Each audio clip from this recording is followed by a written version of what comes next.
हमारी आर्थिक दशा की चिंता नहीं उन्हें। अडानी अंबानी बड़े बड़े उद्योगपति उनको दे के और माफ कर रहे हैं कर्जे, ये क्या मतलब है? बदमाश है भाई साहब। उनके हाथ में सत्ता है, पावर है, बदमाशी कर रहे हैं। और केंद्र सरकार और जो भी सरकारें हैं उनको सलाह दें कि अब जातियों को भूलो, भारत वर्ष को संभालो। आदिवासी समाज के लोग रोड पर आए थे लेकर के, तलवार हाथ में थी, हथियार हाथ में थे, बड़े पैमाने पर बंद करा। अब इनको देखे कि आदिवासी समाज तक गया तो द्रौपदी मुर्मू राष्ट्रपति बना दी। तो मेसाम सर में जब भी टूट करके कहा कि जैसे तालाब में मच्छी फड़कती है ना, अखिलेश जी ऐसे फड़कते रह जाओगे, चुनाव को नतीजा देखें। वही काम हुआ, सत्ता तो भी आ जाती क्योंकि सामने भगवान मेश्राम जी पे एक आरोप लगा है। कल मैं ब्राह्मण हूँ ऐसे कुछ एक संगठन था, उन्होंने कहा है कि अक्सर अपने अधिवेशनों में, अपने भाषणों में वो कहते हैं हिंदू देवी देवताओं के बारे में कुछ ना कुछ गलत बात करते हैं, जिससे अन्य ब्राह्मणों की या कह सकते हैं हिंदू की आस्थाओं से साथ थोड़ा सा आहत करते हैं वो। तो उसके बारे में आपका क्या कहना है? ये आरोप सही है या गलत है? नहीं, गलत है। जो मान्यता है, माना जाता है, एकदम मुहर नहीं लगी, माना जाता है कि देवी देवता बहुत शक्तिशाली होते हैं और पावरफुल होते हैं। उनसे ज्यादा कोई पावरफुल नहीं है, ये माना गया है। और यदि हम किसी को गाली बकते हैं या अपशब्द कहते हैं तो देवी देवताओं को प्रोटेस्ट करना चाहिए, ना कि बीच वाले को। बीच वाला, हाँ, उस आदमी को जो इसके लिए बुरा मान रहा है वो कौन होता है? अरे बुरा माने तो देवी देवता माने, वो हमारे सामने आवे, मेरे खिलाफ FIR लिखावे। ऐसा क्यों नहीं हो रहा? आप पूछिए उनसे, आप उनसे पूछिए। सही बात है, सही नहीं, सही बात है। और मिलेंगे तो मैं पूछूंगा उनसे। बिल्कुल बिल्कुल, हाँ, ये कहिएगा कि देवी देवता खुद जाके थाने में रिपोर्ट लिखावे और मेरे खिलाफ जो भी लिखाना हो वो आ जाए। आप कौन होते बीच में बुरा मानने वाले? भाई ये तो कहीं संविधान में लिखा नहीं कि आप बुरा मानो। हाँ, ठीक है। ये गलत है। अच्छा, रही बात, हम इसलिए गाली देते हैं कि तुम कुछ नहीं हो, सिर्फ पत्थर हो, लेकिन जो उसको पूज रहा है वो बुरा मान रहा है। लेना न देना उसका कोई मतलब ही नहीं है। तो ये गलत है, ये परंपरा भी गलत डाली गई। लेकिन हमारा आदमी जो है उनके कब्जे में है थोड़ा थोड़ा, अब थोड़ा थोड़ा जाग रहा है और जागना चाहिए। कैसे जगा रहे हैं आप? किस तरीके से जगा रहे हैं? क्या कहते हैं आप कि आप जागो भाई? देखिए, शिक्षा बड़ी बात है और शिक्षा के साथ साथ स्वास्थ्य भी बड़ी बात है। दोनों संवैधानिक व्यवस्था है लेकिन हमें नहीं दी जा रही। शिक्षा और स्वास्थ्य भी, दोनों चीजें। अच्छा, दोनों ये नहीं है, जो मूल है, ओरिजिनल है कॉन्स्टिट्यूशन में, वो नहीं प्रोवाइड कर रहे हैं। वो इससे हमारे वर्ग को तोड़ रहे हैं और पंगु कर रहे हैं। क्योंकि हम लोग जब स्वास्थ्य के बारे में, भाई कहीं भी कोई भी आदमी अगर कुछ बीमार होता है, किसी अस्पताल, किसी नर्सिंग होम ये भागता है, तो वहाँ पे जो फीस का स्ट्रक्चर बताया जाता है वो बहुत बड़ा है। ऐसा किसी देश में नहीं है। पश्चिमी देश में आप चले जाओ, अगर आपको दुर्घटना या कोई घटना होगी तो एम्बुलेंस आके ले जाती और सारा खर्चा गवर्नमेंट वहन करती, वहाँ का कॉन्स्टिट्यूशन है। लेकिन यहाँ पर बदमाशी है, यहाँ बदमाशी है, तो ये गलत है। तो नहीं, अब धीरे धीरे जाग रहा है, जागेगा। और जहाँ तक ये जो बदमाश लोग हैं जो भारत में आए हैं, इनको तो भगा के रहेंगे। ये तो बदमाश जो है सामने बदमाश बताएंगे जो सामने आ जाएंगे, जो मूल निवासी नहीं है, जो मूल निवासी नहीं है वो बदमाश भागेगा। हाँ, बदमाश है, बदमाश है भाई साहब। उनके हाथ में सत्ता है, पावर है, बदमाशी कर रहे हैं। और हमारे स्वास्थ्य की चिंता नहीं उन्हें, हमारी आर्थिक दशा की चिंता नहीं उन्हें। अडानी अंबानी बड़े बड़े उद्योगपति उनको दे के और माफ कर रहे हैं कर्जे, ये क्या मतलब है? एक छोटा सा अगर ये ले लें, वो ले लें, कर्जा ले लें, तो उनसे चीर के लिए लिया जाता है। ऐसा नहीं होना चाहिए। एक समान हर व्यवस्था होनी चाहिए। हम इनसे क्या मांगेंगे? हम इनको अब देंगे, अभी आने दो, मौका आएगा, अभी इनको देंगे। और क्या देंगे ये जानेंगे। अच्छा, आप कुछ कहना चाह रहे हैं? जी, मैं डॉक्टर JK भारत रायबली से आया हूँ। वास्तव में मैं सोशल मीडिया को बहुत धन्यवाद करता हूँ कि हमारी बात को उजागर कर रहे हैं। इस देश की मूल समस्या वास्तव में जाति व्यवस्था है। हम तो चाहते हैं कि जाति प्रथा समाप्त कर दिया जाए, जिस तरह से सती प्रथा समाप्त किया गया। मैं चाहता हूं कि इस देश में आज तक जातीय जनगणना नहीं करा पाए हैं लोग। मेहतर कितने हैं, यादव कितना, मौर्य कितना है, वैश्य कितना है, ये जनगणना नहीं करा पा रहे हैं। क्या डर है सरकार को? क्या जनगणना हो जाएगी तो सरकार चली जाएगी? मैं ये चाहता हूं कि ये जातीय जनगणना नहीं करा सकते तो जातियों को समाप्त करने का काम करें, लिख दें। जिस तरह से नोटबंदी का कानून लागू किया गया था, रात को 12 बजे की 500 के और 2000 के नोट अब नहीं चलेंगे, उस तरह से ये कानून व्यवस्था सरकार बिना किसी डर भय के, केंद्र में भी है प्रदेश में भी है, ये लागू कर सकते हैं कि कल से कोई जातियों के आगे उपनाम नहीं लिखेगा, सरकार रहे चाहे जाए। अगर देशभक्ति है इनके अंदर तो ये कानून लागू करें। मैं समझता हूं कि जातियां समाप्त होने के बाद इस देश में हमारे आपके बीच भाईचारा पैदा होगा, समाज का भाईचारा पैदा होगा, और सबसे बड़ी बात, वोट की राजनीति का छल समाप्त हो जाएगा, ये मेरा मानना है।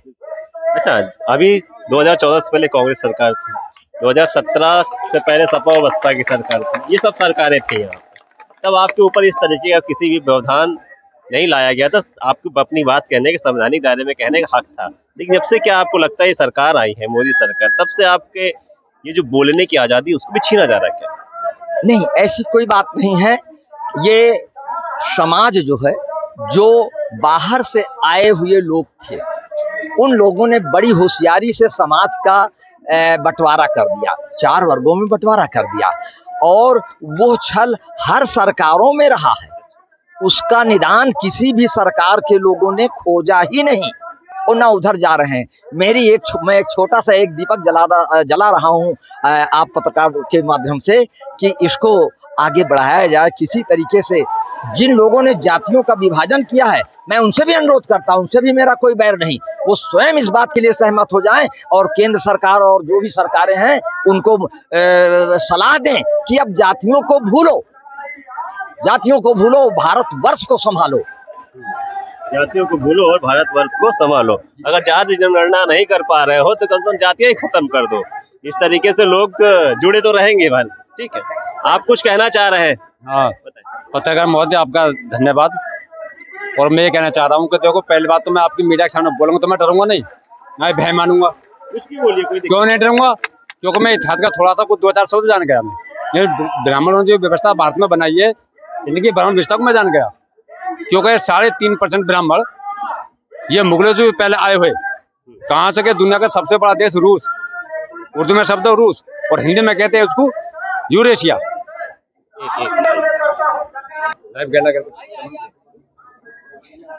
आप भी यहाँ पे आए हुए हैं, आप कुछ कहना चाह रहे थे? काफी देर से आतुर थे कुछ बोलने के लिए, बोलिए क्या बोलना चाहते हैं? देखिए, पहले तो मैं मीडिया बिंदु आपसे एक सवाल करना चाहता हूँ कि मैं बोलने में हिचकिचाऊंगा नहीं, मैं डरूंगा, क्योंकि मैं थोड़ा सा शब्द जानता हूँ कि 3.5% ब्राह्मण पूरे देश में राज कर रहे हैं। क्यों कर रहे हैं? जाति व्यवस्था बनाकर हमारे मूल्यवादी समाज को 6,743 जातियों में बांट करके जातियों में बांट दिया, और जैसे जैसे उनको जातियों में बांटे ऐसे ऐसे उनके ऊपर इन्होंने काम थोप दिए। ये धोबी है, ये कपड़ा धो के देगा हमें, ये टेलर है, ये हमें कपड़े सिल के देगा, ये मोची हमें जूता बना करके देगा। उन्होंने सारी जातियों को बांट करके देश पर राज कर रहे हैं। 3.5% ब्राह्मण, और किसी अपने नाम से किसी भी गांव में चुनाव लड़े तो गांव का सदस्य नहीं बन सकता, सरपंच बनाने तो बहुत दूर की बात है। लेकिन देश के प्रधानमंत्री मनोज करें, जैसे कि प्रधानमंत्री नॉमिनेट करते हैं प्रधानमंत्री बना करके, और ओबीसी समाज से सबसे पहले मोदी जी ने हल्फनामा दिया, ओबीसी के खिलाफ में दिया, प्रधानमंत्री बनते ही। ये ब्राह्मण को षड्यंत्र है नहीं है, ये ब्राह्मण को चोरी साजिश समझिश है नहीं है, और देश पे राज कर रहे हैं, और मूल्यवादी समाज को पीट रहे हैं, जबरदस्ती पीट रहे हैं, संविधान के विरोध में सारे काम कर रहे हैं। तो देश में बहुत बुरा इन लोगों ने अत्याचार कर रखा है 3.5% ब्राह्मण, लेकिन इनका अंत आ चुका है, क्योंकि काशीराम चले गए, बाबा साहब चले गए, लेकिन तीसरे मेहसान साहब आगे भारत के अंदर। आजादी की लड़ाई तो अब शुरू हुई है, और ये जो मेहसान साहब को कहते हैं कि देवता ये बताया को जो 36 करोड़ देवता किसी देश में है भाई? अब चीन है, पाकिस्तान है, अमेरिका है, और बहुत अदर कंट्री है, लेकिन और देश में क्यों नहीं है इतने देवता जितने भारत में 36 करोड़ देवता बना दिए इन्होंने। और वो देवता के जो देवता अपनी खुद स्वयं रक्षा नहीं कर पा रहे, हर देवता के हाथ में हथियार है, पत्थर इन्होंने पुजवा दिए, पेड़ रुख इन्होंने पुजवा दिए, पशु पक्षी इन्होंने पुजवा दिए, जिया दानव इन्होंने पुजवा दिए, इन्हें छोड़कर रखा, फिर उनको देवता बनाते। देवता अपनी तो स्वयं रक्षा करना रहे, वो देश के लोगों की क्या रक्षा करेंगे ये? लेकिन जो 6,743 जातियों में बटे लोग है ना, जो बटा हुआ लोग है, ये लोग अब जान गए अपने इतिहास को, क्योंकि मेहसान साहब आ गए, 45 साल उन्होंने संघर्ष करते करते हो गए, वो मैदान में आ गए, अखाड़े में आ गए, उन्हें रोकने वाले इनकी कोई ताकत नहीं इनकी। इन्होंने अब मोहन मेश्राम जी ऐसा नया क्या ले करके आएंगे देश के लिए? मेरे सामने ये करेंगे जो देश आजादी पर तब चला, ये मेरे सामने जरिए चलेगा। अब मान लो हमारे छोटे छोटे से युवा हैं, 7 साल के युवा, मेरे 7 साल की बेटी है, उसका बोलता है बहुत बड़े मीडिया पे चल रही है, वो भी 7 साल की बेटी है, इतिहासकार है, बराबर मीडिया पे आ रही है। अच्छा, और ये हम भी देखो, हमारे छोटे छोटे बच्चे आ रहे हैं, देखो बच्चे इनकी गोदी में, महिला की गोदी में बच्चे छोटे छोटे गोद में वो आ रही हैं, किसकी बदौलत? मेज़ाम साहब आगे। देश की लड़ाई तो आजादी की बोल रहे हो, और ये लड़ाई आर पार की होगी, अब रुका नहीं है। अब इन्होंने जो ये हमारे कार्यक्रम रोका है, कल को उत्तर प्रदेश बंद होगा, और 1 सितंबर को भारत बंद कर रहे हैं, बड़े पैमाने पर करेंगे। हम देखते हैं ब्राह्मण को कैसे देश पर राज करेंगे। जब हम जैसे लोग इतने जागरूक होते ब्राह्मण रहेंगे देश में, क्या इनकी चलेगी? ये सर्वोपरि है, ये संविधान से बढ़कर नहीं है। आप निकाल देंगे ब्राह्मण को? बिल्कुल निकालेंगे। जब हम लोग कह रहे हैं, हम जब मेज़ाम साहब कह रहे हैं कि आने वाले 10 सालों में ब्राह्मणों को इस देश से राम नाम सत्य होगा, अवश्य होगा। जब हमसे तैयार है तो होगा कैसे ना? आने वाले 10 सालों में, आने वाले 10 सालों में ब्राह्मणों का नाम सत्य देश से होगा। ये हम अब न मट पाएंगे और ना ही हम ये रोक पाएंगे। इनकी तो षड्यंत्र को हम समझ गए। जब बाबा साहब काशीराम थे, वो लड़े थे, तो हम छोटे छोटे थे, हम जाते नहीं थे, लेकिन मेज़ाम साहब ने हमको सबूत दिखा दिया कि देश में क्या बवाल है, क्या हो रहा, क्या होने वाला है। अब होएगा वो। 10 साल में आपने बोल तो दिया है कि 10 साल में यहाँ से ब्राह्मण मटिया मेट हो जाएगा, खत्म हो जाएगा। ऐसा क्या जादू कौन सा होने वाला है? देखो जादू यही है कि इन लोगों ने जो 3.5 ब्राह्मणों ने हम लोगों को तो बांट रखा है। वो हमारे लोग एक 1947 के बाद से ये सभी इस देश के नागरिक हैं, तो आप इन्हें कैसे देश से बाहर कर सकते हैं, मटिया मेट कर सकते हैं? ऐसी बड़ी बात कैसे कर सकते हैं? देखिए मैं बताऊं, इसकी जवाब दे रहा हूँ आपको। इन लोगों ने हमें इतिहास में क्या पढ़ा, ब्राह्मणों ने, कि 1947 में देश आजाद हुआ। समझते नहीं मेरी बात को आप? मीडिया बंद हो, और भी लोग मेरे खड़े साथी हैं। इन्होंने कहा था कि इन्होंने हमें किताब पढ़ाया कि 15 अगस्त 1947 देश आजाद हुआ, लेकिन देश आजाद नहीं हुआ था 15 अगस्त 1947 को। इन्होंने तो हम लोग को गुमराह बना रखा, गधा बना रखा, हम लोग गधा बने हुए हैं। इनकी मानने 1947 देश आजाद नहीं हुआ, 15 अगस्त 1947 को ये ब्राह्मण आजाद हुए थे। 15 अगस्त 1947 से ये ब्राह्मण आजाद हुए थे। और हमारे लोग, ये जो ब्राह्मण थे, ये अंग्रेजों गुलाम थे। ये ब्राह्मण अंग्रेजों गुलाम, और हम ब्राह्मण को गुलाम, अभी भी गुलाम, और डबल गुलाम। हम डबल गुलाम अभी भी हैं। हम कैसे आजाद हैं? इन ब्राह्मणों के सारे से बताया है। एक विदेश चला गया, दूसरे विदेश जाके हुक्मरान हो गए। 3.5% ब्राह्मण, 3.5 करोड़, मतलब किसी गांव को चुनाव लड़ सकते, वो देश पे राज कर रहे हैं। और मोदी जैसे इनको, अब देखो ना, तुम्हें जो मुर्मू, क्या नाम उनका, मुर्मू राष्ट्रपति, द्रौपदी मुर्मू को अब राष्ट्रपति बना दिया। क्यों? कि आदिवासी समाज में 25 तारीख में भारत बंद हुआ था ना, आदिवासी समाज के लोग रोड पर आए थे लेकर के, तलवार हाथ में थी, हथियार हाथ में थे, बड़े पैमाने भारत बंद करा। अब इनको देखिए कि आदिवासी समाज जाग गया, तो द्रौपदी मुर्मू राष्ट्रपति बना दी। रामनाथ कोविंद जी राष्ट्रपति बना दिए, क्योंकि दलित बड़े पैमाने पर आगे बढ़ गया, तो वो बना दिए राष्ट्रपति। इनकी चाल है ना, इनके ढकोसले को सब समझ में आ रहा। 10 साल के बच्चे के समझ में आ रहा है इनको इतिहास जो देश में कर रहे हैं। ये कहाँ तक जीतेंगे हमसे? जो हम कभी ना बोलते थे, आज हम इतने बड़े हौसले पे मीडिया पे सामने बोल रहे हैं। क्यों बोल रहे हैं? ये बदौलत मेज़ाम साहब की, वो इतिहास लेकर हैं। हमारे देश में कितनी पार्टियां हैं? अच्छा, मोहन मेश्राम जी के वैसे कह सकते हैं कि साझे की कहते हैं या समर्थन की कहते हैं, पार्टी है बीएमपी। देखिए पार्टी तो देखो पार्टी तो किसी भी कहीं भी, चलिए ठीक है, हाँ ठीक है, छोड़िए उस चीज को, छोड़ते हैं। लगभग क्या अंदाजा लगता है कि बहुजन की सत्ता काबिज हो पाएगी आपकी इस आंदोलन के माध्यम से? आपको कुछ ना कुछ तो बताया जाता। देखिए आपने बहुत अच्छा सवाल करा, और मैं भी बहुत इतिहास में बहुत कुछ थोड़ा ना बहुत होशियार एक्सपर्ट हो गया हमेशा काशीराम जी कहते थे, और मेज़ाम कहते थे कि सत्ता में ताकत नहीं होती है, सत्ता के पीछे जो संगठन होता, उस संगठन के पीछे जो तीसरी ताकत होती है, वो सत्ता को लाती है। और वो कैसे लाती है? काशीराम जी जब ऐसे इटावा से चुनाव लड़े थे ना, 1991 में लड़े थे ना चुनाव इटावा से, काशीराम जी, जब लालू प्रसाद यादव जी थे, वो मुलायम सिंह यादव जी थे, तो जब उनको 13 राज्यों में संगठन था, 13 जिलों में, काशीराम जी का 13 जिलों में संगठन था, तो उन्होंने कही काशीराम जी के, मिले मुलायम काशीराम और हवा में उड़ गए जय श्री राम। उड़े थे ना उड़े थे? तो काशीराम जी ने बहन जी को मुख्यमंत्री बनाया। काहे के बल पे? कि मैंने जो आपको अभी उदाहरण दिया, क्या ताकत सत्ता में नहीं होती है, सत्ता के पीछे जो संगठन होता है, संगठन के पीछे जो तीसरी ताकत होती है, वो सत्ता को लाती है। हमें सत्ता तो अब 8-5 साल में आती जाती रहती है, हमें सत्ता में ना है, संगठन में ताकत होनी चाहिए। आज ये 563 जिलों में ऑर्गेनाइजेशन है, 31 राज्यों में संगठन है। आज की डेट में कश्मीर से लेकर कन्याकुमारी तक, कहाँ तक रोकेंगे ब्राह्मण हमारे मेज़ाम साहब को, या हमको कहाँ तक रोकेंगे? ना रोक पाएंगे।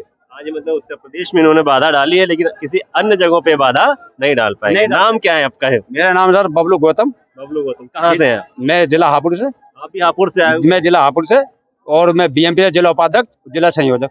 आप बीएमपी की उपाध्यक्ष भी हैं, लेकिन आप बीएमपी बात करने से डर रहे थे।